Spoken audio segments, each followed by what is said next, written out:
So, yeah, first of all, our players saw the movie Creed 2, I think it is, right? Wednesday night after our Thanksgiving dinner. And I promise you I was not in the movie. We're trying to duplicate. Looked like I guess somebody bumped into Stanley. Stanley hit me with his helmet out there in the field. So I'll gladly take a little cut. That's no big deal. Then the other thing too, I'm not a big shopper, but today's Black Friday. I'm smart enough to know that was in the paper this morning. And for us, this is a black and gold Friday. You know, it's just a really, we've really enjoyed playing these Friday games at the end of the season. I think it's a great tradition, and you know, just really pleased with the way our guys performed today. You know, it was a hard-fought win out there, physical game, tough game. We knew it was going to be a tough game. We're playing a team that's got a lot of good players. They're very well coached, and they've had a lot of momentum this past 6 weeks. They've really been playing well, so we knew there was going to be nothing easy about this thing. And the bottom line is, you know, the games get decided on the field. It's all about performance, what players do out on the field. And I thought our guys really did a good job starting Sunday, getting ready. We had to speed up the preparation. They prepared very well all week. They were really focused, and not being in school can be a good thing. It can be a bad thing. But I thought our guys really showed maturity. They really prepared well, and then they showed up kickoff. Really for the 12th time this season, they showed up and played, and they competed.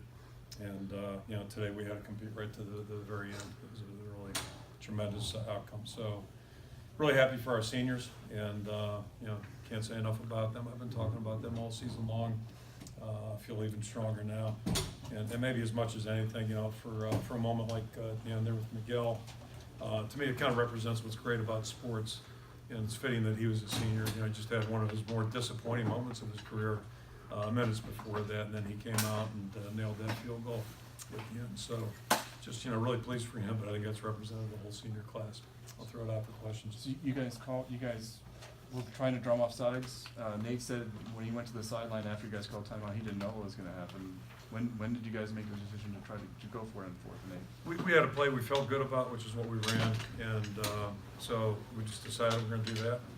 And if we hadn't got the look we were hoping for, then we would have called the timeout and punted the ball away. But yeah, matched up, and then, you know, like everything else, it gets down to execution. Our players did a great job blocking the blitz. TJ got open, and Nate gave him a great ball, and you know, that was it. What is it like for coach? I asked some of the players, what's it like when you get that look? What's it like for you guys when you get the look you want? And it works. And it works. It's great. Yeah, it's awesome. It's awesome. Yeah, I mean, that's what you work hard for, and there's so much precision and so much detail that goes into a play like that. So, you know, the guys have done a good job. And then, you know, sometimes you get it, sometimes you don't. We got it, and, you know, pulled the trigger, and those guys did a great job. So that's the difference between winning and losing. Coach, your first three scoring drives, 11 plays, 13 plays, 15 plays. What does that do for confidence of the offense? You know, if you can draw them up, that's the way you draw them up. It was just really impressive. And I think it started up front. Our guys up front did a really nice job, you know, giving everybody else a chance to do what they're supposed to do. And then the other part, you know, both our backs ran really well. I thought Torrin ran hard. He always does, a lot of energy, and it's really been fun and enjoyable to watch Mekhi continue to grow. And, you know, you guys probably all feel the same. I mean, you look at him, he doesn't look like anything special. He doesn't look that big. He doesn't look this or that. But this guy's just a really good player. He's deceptively good. I think deceptively strong when he runs the ball. And on top of that, he's about you know, good young guys we got on our football team. So that was really good. Do you leave the kicker alone in moments like that? He's got enough voices in his head, or? I just said something quickly to him as he went on the field, and we knew they would try to ice him. At least we thought they might. But at that point, you know, just let him do what he does. And I don't think about kicking, so I mean, keep your head on, you know, eyes down. I know that, but wasn't much I could tell him was going to help him. He said, of all your seniors, Sam Brinks and Parker Hesse, are, you know, been roommates. One came as a walk-on. Now they've plugged the defensive line together. They've both made a lot of progress. Is that kind of Iowa football right there? It really is, and you know, I was talked on the radio about Sam a little bit. You know, walk on, just, you know, good attitude, shows up every day on time, works hard. And then, you know, last year he played pretty good football for us, but it was during the spring where it's just like, this guy's really same thing as Mekhi. I mean, this guy's a little better than we think he is, and you know, he ended up earning a starting job. So he's done a really good job as a football player, but he's also just an unbelievable person, great leader, just totally in, draws other people in, that type of deal. And then everything I just said about Sam, you know, amplified about Parker, you know, same thing. Just got thrown in before he was ready, 4 years ago, and went out and competed as hard as he could. That championship game, he's playing against a first-round draft pick that,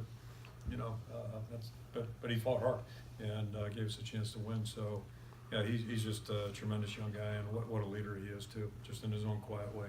Coach, same thing with Jake Gervais, the senior that, kind of walked onto the team from a small school. What's his work ethic been like from the first day he stepped on the campus? Yeah, if I was a safety prospect, and we offered a safety prospect a scholarship, I wouldn't take it because we never play any back there. So I was a walk-on guy like Jake, and it's pretty much the same story. Reese Morgan identified him, much like Brett Greenwood, same region. Considine, Reese went in charge of Considine, but certain guys just kind of displacing things, Pagel, and that's been Jake's story. He showed up, he's worked hard, just one day at a time, ends up making his mark on special teams, and next thing you know, he's in there a year ago, maybe before his time. Got burned a little bit, which is kind of typical too of guys when they first play safety, but then he just kept on learning, and again, tremendous leader on top of it. So it's been a big part of our football team. Did you have to be talked into the fake field goal? No, man, we came in thinking aggressive, and just like that fourth down call, if you see it on film and you think it's there, and then you see it in practice and it looks good, then you go with it. And if it doesn't look good, you don't go with it. But maybe we got greedy, but we were playing to win. That was our attitude in the first half too. We just didn't have an opportunity maybe to make that type of decision. Was that more just a case Nebraska made a good play on that? Yeah, they did. They did a good job defending it, and credit goes to them on that one.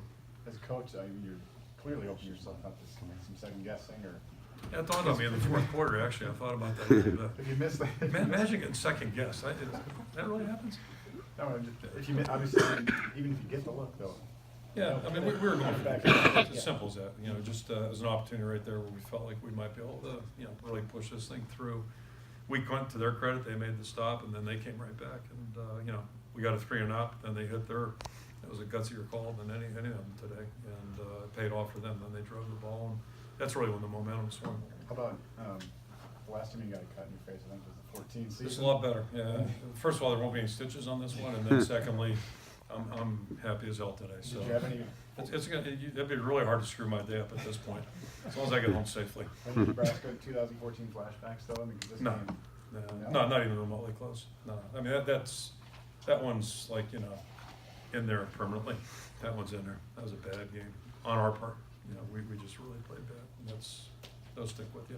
Yeah, Do you that's not think? even close. Do you think you go for the fourth down play 5-6 years ago? When did kind of that aggressive mindset take shape? Because obviously you give them the ball back on the 37 if you. Yeah, along the theme of the 14 season, that it just kind of really caused us as a staff to really go back and talk about a lot of things that we do every year. But I mean, we really dug deep on that one. So you just look at the world a little differently, and I mean, we still are who we are. The way we drove the ball this first time, I can play that way every series. I love it. But you also want to give your team every chance to be successful. So we try to be smart about that. But there's no guarantees in this game ever about anything. So you got to realize that, and what they say, no biscuit, no risk it, or no risk it, no biscuit with Bruce Arians, right? What's been the main difference in the running game the last couple of weeks, Coach? Why is it moving in the right direction? Well, I think our line continues to mature. They've really grown and gotten better. And the veteran guys inside, Reynolds and Keegan and Ross, when you start with the first names, those guys have really done a good job. I thought, from where I stand, I think those guys played really well. Banner played pretty good today, and our tackles just keep climbing the ladder. So, and the backs ran hard. So it's just one of those days where it happened. But I'd like to do it every week. Kirk, what's it mean for your senior class to go out undefeated against Nebraska? I think they're pleased about it. The trophy games. We got 3 out of 4 this year. Obviously, you'd like to win 4, but they take a lot of pride in all those things. And I think it just every game's important. So these guys have just really worked hard. I guess the trophy obviously symbolizes the fact that you won the game, but bigger picture. I can't say enough about what these guys have done and what we ask of them to do. They've delivered and then some, starting since January, and it's evolved. I mean, it's grown, and they've improved as we've gone along, but they're a really good group of guys, and it's been a lot of fun to work with them. I'm glad we got one more month together. Coach Nelson was saying that he's excited to play in a bowl game in warmer weather. Is there one that seems most likely at this point? I got no idea, but I know it'll be warmer than last year. I'll make that prediction. I'll go on a limb and say that. So, yeah, we're all excited about that. And we had a great experience last year. I'm not minimizing that at all. It was a great experience, but yeah, we're looking forward to wherever they want to send us. Coach, the theme for this year for the defensive line has been togetherness. How have you kind of seen that developed? And it really seems like today just kind of capped that togetherness. Yeah, those guys, I mean, they're literally together all the time. I joked with them last night. I left Snack. I kind of leave near the end, but they outweighted me. I asked them if they're going to start a card game. They're all sitting at the table there, eating ice cream or whatever they're eating. But they're like that. They really, but it's genuine too. It's genuine. They care about each other. They look after each other. They have fun together, but they also work hard together. And Reese and KB have done a really good job. Just continuing to pull these guys together. How much does Take a Coach shot. Morgan fester that type of environment? Sam and Parker both got pretty emotional talking about it.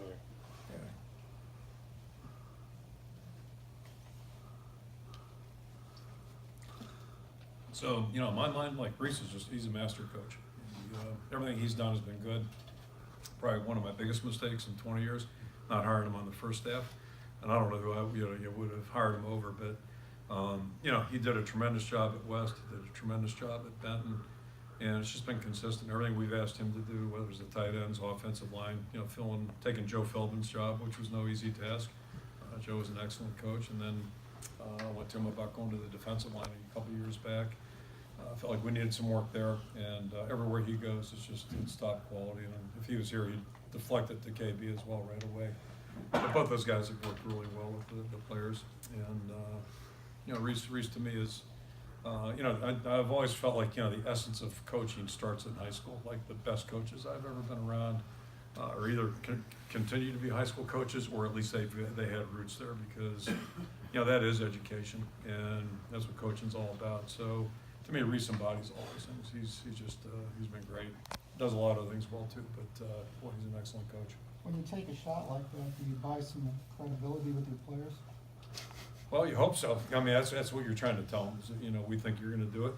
And the other part of the equation was I was confident we'd get a stop. Well, I mean, your face. Oh, this one? No.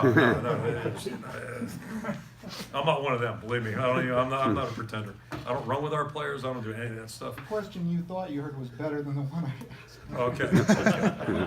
Coach, There you go. you talked about this Black Friday tradition, loving playing these games. Obviously, it's going away for a few years before coming back. Can you tell me your thoughts on how it's been and what you look forward to down the road? Well, I just at this time of year I like it.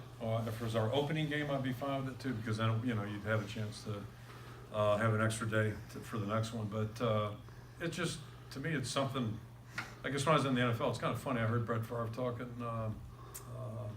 probably maybe a week ago Thursday. I don't know, he was on the radio on NFL Network talking about short games. So I think from a coaching standpoint, it forces us to be a little bit more concise and not have too many good ideas.